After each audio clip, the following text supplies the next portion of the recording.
Hello everyone, hope you are fine. আজকে আমি একটু ভিন্ন বিষয় নিয়ে আলোচনা করতে যাচ্ছি, সেটা হচ্ছে ইনফিনিটিভ। তো আমরা সবাই জানি যে ইনফিনিটিভ মানে হচ্ছে টু প্লাস ভার্বন, কিন্তু আমি এখানে আজকে 6 টাইপসের ইনফিনিটিভ দেখাবো, যেটা আশা করি সবার কাজে লাগবে। এটা অনেকেই জানে না বা জানা নেই, জানা থাকতেও পারে, না জানা থাকলে জেনে নিতে পারেন। আর কোনো সমস্যা হলে আমাকে চ্যানেলে কমেন্ট বক্সে প্রশ্ন করতে পারেন। দয়া করে যদি আমার ভিডিওগুলো ভালো লাগে তাহলে সাবস্ক্রাইব করবেন, শেয়ার করবেন, আর বেল বাটন উপরে দেখা এটা অন করে দেবেন যদি আপনাদের কোনো উপকারে আসে। Thank you. তো আজকে প্রথমে আমরা এটা সবাই জানি, ইনফিনিটিভ এক প্রকারের আমরা সবাই জানি, বাট আমি 6 টাইপস ইনফিনিটিভ দেখাচ্ছি। যেটা হচ্ছে প্রথমটা হচ্ছে টু ইনফিনিটিভ। এটা আমরা সবাই জানি কমন, টু প্লাস ভার্বনকে বলা হয় টু ইনফিনিটিভ। তো টু প্লাস ভার্বনের দুটো অর্থ হয়। আমি এখানেও লিখেছি টু প্লাস ভার্বনের দুটো অর্থ তে বা র হয়। যেমন টু ডু করতে করার, নট টু ডু না করতে না করার, টু গো যেতে যাবার। বেসিক্যালি টু প্লাস ভার্বনের অর্থ হয় তে, তে বোঝায় টু গো যেতে, টু ইট খেতে, টু ডু করতে, এরকম। উদাহরণস্বরূপ, আই ওয়ান্ট টু গো দেয়ার, গুরু উচ্চারণ গো।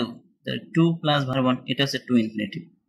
আবার ইনফিনিটিভ ফ্রেজ একটা ব্যাপার আছে, বলে রাখি, টু প্লাস ভার্বন প্লাস আদার ওয়ার্ডস। যেমন এখানে আমি যদি বলি টু গো দেয়ার, এই যে পুরোটা হচ্ছে আমাদের ইনফিনিটিভ ফ্রেজ বলা হয়, আর টু প্লাস ভার্বনকে বলা হয় ইনফিনিটিভ।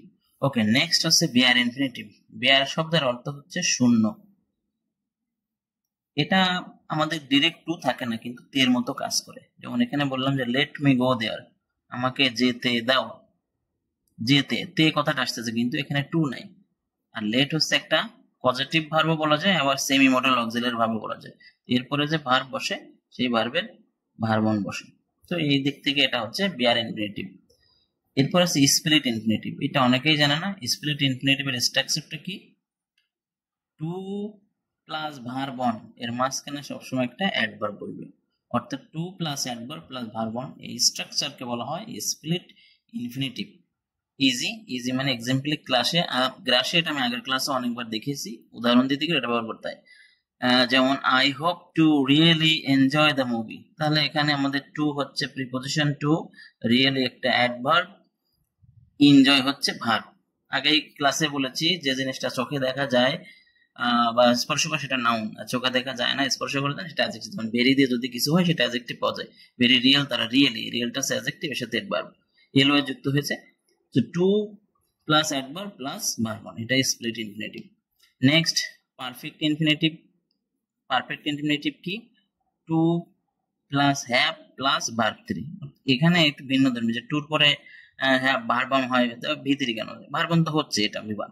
আর যেহেতু হ্যাভটা একটা পারফেক্ট কে নির্দেশ করে, এই জন্য এরপরে ভার্ব থ্রি হয়। তাহলে structure to plus have plus verb three. এখানে উদাহরণ দিয়েছি, I am glad to have found a new job, নতুন একটা চাকরি পেয়ে আমি খুশি। তাহলে to plus have plus verb three.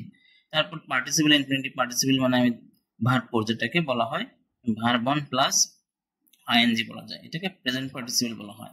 তো এই পার্টিসিপলে অনেক সময় আমাদের তের মতো কাজ করে, লিখে দিয়েছে এখানে, এই জন্য এটাকে পার্টিসিপল ইনফিনিটিভ বলা হয়। যেমন আই সা রহিম রিডিং এ বুক, আমি রহিমকে দেখেছিলাম একটা বই পড়তে, তে কথাটা আসতেছে, কিন্তু টু প্লাস ভার্ব নেই। সেই দৃষ্টিকোণ থেকে এটা হচ্ছে আমাদের পার্টিসিপল ইনফিনিটিভ।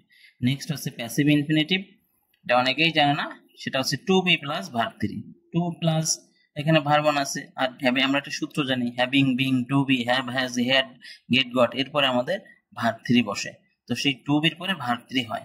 প্রয়োজনে আমি এটা লিখে দিতে পারি, having, being, to be, have, has, had, get, got, এগুলোর পরে ভার্ব থ্রি বসে। তাহলে এখানে যে আমাদের টু বি আছে, এরপরে আমাদের ভার্ব থ্রি বসছে।